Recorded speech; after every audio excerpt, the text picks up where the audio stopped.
Hello hi అండి everyone. ఇవాళటి recipe ఆలు అండి. ఆలు కర్రీ దోశకి ఒక హాఫ్ కేజీ ఆలు ఉడికించుకొని ఇలా ముక్కలు కోసుకోవాలి. ఒక 4-5 పచ్చిమిర్చి, 2-3 ఉల్లిగడ్డలు, కరివేపాకు, కొద్దిగా శనగపిండి. ఇది ఓన్లీ దోశకే, హోటల్ స్టైల్లో ఉంటుందండి కర్రీ. చూడండి, ఇప్పుడు ఇలా కడాయి పెట్టుకొని ఆయిల్ పోసుకోవాలండి. ఆయిల్ వేడెక్కాక ఆవాలు, జీలకర్ర, కొద్దిగా శనగపప్పు, గ్రీన్ బటాన్ అండి, పచ్చిమిరపకాయలండి,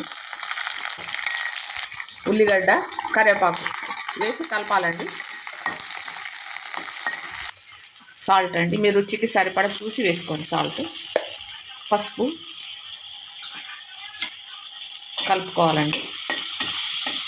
మీడియం ఫ్లేమ్లో పెట్టి ఉడికించుకోవాలి.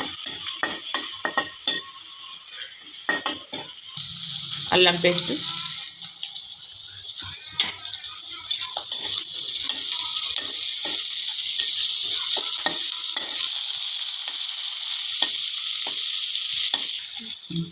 ఉల్లిగడ్డ ఉడికాక ఆలుగడ్డ ఇట్లా ఉడికిచ్చినవి వేసుకోవాలండి.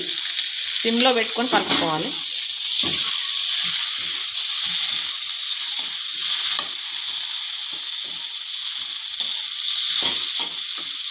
ఒక 5 మినిట్స్ మూత పెట్టుకోవాలి.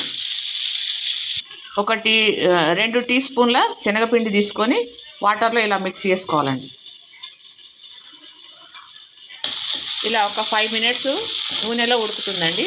ఉడికాక మనం ఈ శనగపిండి కలుపుకున్నాం కదండి, వాటర్లో కలుపుకున్నది ఇలా పోసుకోవాలండి.